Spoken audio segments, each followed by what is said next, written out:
cyane aba VIP mumeze neza iminsi myinshi cyane kabisa narimba kumbuye mwumve ngo ndabayambiriye bikomeye cyane mu by'ukuri kandi ndabasomaguye mwese aho muva mukagera twari dukumburanye reka nizere yuko namwe mu maye ikaze mu mitima yanyu niba ari ubwa mbere ufunguye iyi YouTube channel akaba ari ubwa mbere uyigezeho ntugende udakoze subscribe kugira ngo nawe ujye kuba umwe mu ba VIP bacu kubera ko aba VIP tubafata nk'abantu kabisa bafite imitekerezo ku rwego rwo hejuru bafite umwanya bawukoresha neza cyane kuko tuganira hano ku mafaranga tuganira ku gukorera amafaranga tuganira ku kuba amafaranga dukorekije ariko nanone ko tuba dufite amafaranga ngo mu VIP agomba kubaho afite amafaranga ayo mafaranga akayakoresha mu kuyabyaza ayandi mafaranga niba ushaka kuba umu VIP niba ushaka kuba ufite amafaranga kandi ugakomeza ufite amafaranga ugomba kujya ukurikirana bimwe mu biganiro byacu ibyo ngibyo rero kimwe mu bintu umuntu ushaka gutunga amafaranga kandi agakomeza afite amafaranga agomba kwitaho is time management kumanaginga igihe cyawe ukamenya ngo njyewe gahunda yanjye ukabaho kuri schedule ukabaho ubuzima ukamenya ngo mu gitondo ndakora sport kugeza amasaha ndajya mu nditegura ndakora douche ndafata breakfast ndakora akazi kanjye bisanzwe gutyo ndavuga na runaka mfitiye inama gutyo umanaging igihe cyawe munyanganire umanaging igihe cyawe mu by'ukuri kuko ewana iyi si niko iteye nyine iri kwiruka abundi ugiye kwirangaraho mu by'ukuri ukazajya upfusha ubusa igihe cyawe ukareba ibintu bidafite 12 byabatukana byabagira gute uzisanga nta kintu urimo ukorera ugomba kumanaging igihe cyawe mu by'ukuri n'abantu kandi ukamenya ngo kuri telefone mvugana n'abantu bano umuntu ndamuvugisha sangahe turaba tuvugana ibingibi apana buri wese buri kintu cyose ubushize murashyira mu matwi need nagari baba VIP nshaka kurema ndashaka kurema aba VIP bari serious so twari tumaze iminsi tudakorana kubera yuko ku munsi wo kuwa gatandatu plutôt ku cyumweru ama equipe yose yarangije gukina mayize abakinnyi bahamagaye mu equipe y'ibihugu birumvikana bahabwa iminsi 3 kwa mbere kwa kabiri no kwa gatatu kuba bagira mu equipe y'ibihugu bagakorana imyitozo n'abatoza babo mu equipe y'ibihugu mu by'ukuri n'izindi ngendo zose zabo bari bujye gukinira n'ibiki hanyuma kuwa kane imikino igatangira so ku munsi w'ejo n'imikino yatangiye nkuko muri kubibona narababwiye ngo kuri YouTube iyo mutabonye video ariko hari imikino ewana ujye umenya ko muri VIP ya groupe dutangira amashowa dirbo baba bameze neza cyane buri munsi dore nguko uko nimugoroba nagiye kwiryamira mbabwiye kuri status mbabwira nizere ko Argentine ndibukanguke yabisoje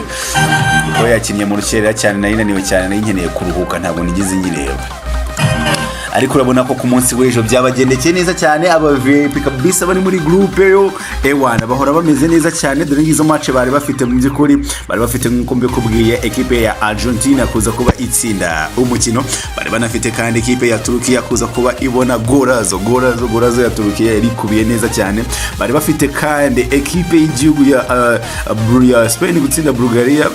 byari bitego 3 kusa mu gice cya mbere match yari yarangiye ahangaha rwose hanyuma Netherlands na Poland byari kimwe n'igice over mu by'ukuri match irangiye n'ubundi ari kimwe urumva ko ibintu byabagendekeye neza cyane monami nawe rero niba ushaka kujoininga group yacu ya VIP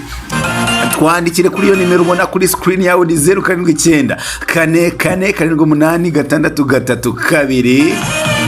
icyakoze muri ya gahunda nababwiye yuko niba ushaka gutunga amafaranga ugakomeza ufite amafaranga ugomba kumanaginga igihe cyawe niba rero natwe ushaka kuzura serious ngwino twandikira utubwira ati nitwa runaka ndashaka kujoininga group yanyu ya VIP ese bisaba iki kugira ngo umuntu ayijyemo nanumvishe ngo hari kofu umuntu abagurira bisaba amafaranga ngahe kugira ngo mba joining nanjye ndebe ko nazajya nibonera ipari ziba zizewe bitari ibyo ngibyo iyo uje umbwira ngo hayi biti amakuru warengereye cyane watangiye kujya muri za gahunda tushaka kuba turi direct tubeho turi abantu bari direct uvuga icyo ushaka mubwire icyo bisabwa maze ubundi ugikore maze ubundi nta biganiro byinshi cyane mu by'ukuri nayibaza abantu bose barenga 1,000 baba barebye video yanjye buri munsi bakaza buri wese ambwira ngo hayi ago nabivamo so ngwino tuganira business mubiba dushaka gutunga amafaranga tugakomeza dufite amafaranga nuko tuba tugomba no kuba abantu bari serious cyane kandi bari direct so twandike rero maze ubundi tujye tuguhereza ipari kuko muri no weekend none dufite gahunda nyinshi murabizi ko muri weekend aba ari umwanya wa correct score ariko kwidiringa bitangira kwa gatanu mu byukuri abahanga ubu twatangiye kwidiringa batangiye no kwishyura bari kutubaza ngo bise bisaba iki so twandikira maze ubundi rero nawe tubashe kuba dukorana gatanu kuri gatanu nemera tuzamuke kuri match z'uyu munsi. Uyu munsi rero turahera muri FIFA Club World Cup not club FIFA Club ni World Cup qualifiers n'ubundi uyu munsi niho turi buze kuba twibanda ekipe y'igihugu ya South Sudan. Turaza guhera ku masaha ntago turi bwite nk'umugabane ndajya mbabwira ngo tugeze ahangaha ariko turagenda twibanda uko amasaha agenda akurikirana. Ekipe y'igihugu ya South Sudan iraza kubica n'ikipe y'igihugu ya DR Congo. Ekipe y'igihugu DR Congo yishimira ko umusore wabo kuva muri Bafite kabisa Sadiki Bakambu ameze neza, abasore babo nka wa Aaron Bisaka ameze neza, Yewani Wisa ameze neza nyuma yo gukora transfer mu by'ukora ava muri Brentford yerekeza mu ikipe ya Newcastle. So uyu munsi rero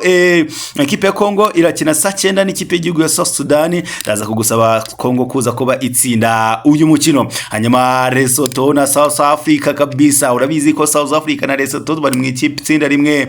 n'Amavubi mu itsinda rya gatatu. Ikipe y'igihugu ya Nigeria irayoboye mu by'ukuri Prito ya Africa iyobowe n'amanota 13. Ikipe y'igihugu ya Nigeria nayo yakagombye kubihanganira na South Africa umwanya wa mbere irifite amanota 7 yiri mu mandazi, izabasha kuba ikina n'Amavubi ku munsi weje. Imatch nayo tuzanayiganiraho ku munsi wejo. Urumva yuko rero kandi bisari no tsinda ntago ryoroshye. Ikipe y'Igihugu ya Africa y'Epfo rero irasabwa gutsinda no match ko bigenda kose niba ishaka kuzigira mu gikombe cy'isi, nikora ibyisabwa gusa yo itsinde match zayo ubundi rebe ko itigendera. Ndaza kugusaba Africa y'Epfo gutsinda umukino. Ku mugabane w'Iburayi ku isaha y'isambiri n'iminota 45 ekipe ya Slovenia iraza kubikina n'ikipe ya Sweden kabisa. Sweden ndakwibutsa ko yatakirwa na Alexander Isaac, Victor Gyökeres, Anthony Elanga n'abandi bagiye batandukanye. Ekipe irakomeye cyane yo ndaza kuyigusaba kugura to win or draw. Ngo ni double chance ya Sweden kabisa muri uyu mukino. Tuve kuri iyo match kandi tuzamuke ku yindi match. Ekipe y'igihugu ya Switzerland iraza kubikina n'ikipe y'igihugu ya Kosovo. Bazone ngusaba ikipe y'igihugu y'Ubusuwisi gutsinda umukino cyangwa se kuwunganya. Uretse ko iyo match naguze over ya 1.5 goals nta wagutera amabuye. Denmark Scotland ndagusaba Denmark double chance. Hanyuma Ukraine n'Ubufaransa ndagusaba Ubufaransa kuza kuba butsinda umukino. Ekipe y'igihugu y'Ubutaliyani irakina n'ikipe y'igihugu ya Estonia ndagusaba Ubutaliyani gutsinda. Hanyuma mu saa 3 zuzuye ekipe ya Egypt na Ethiopia ndagusaba Egypt gutsinda umukino. Hanyuma Morocco na Niger ndaza kugusaba Maroc kuza kuba itsinda uyu mukino. Monami ndagukunda cyane kuko nawe wahisemo kudukunda. 079 44 78 632 niyo nimero twandikiraho igihe cyose wumva ushaka kujoininga group yacu VIP. No kutwandikira kuri nimero ukatubaza ati se bisaba iki, bisaba amafaranga ngahe. Niba ushaka kuba muri ya group ya VIP kabisa yayindi twiganira ku mafaranga, twandikira uri serious utubaza icyo bisaba maze tubigusobanurire ubundi ubasha kuba utujoininga gatanu kuri gatanu. Imana barinde. Ciao ciao.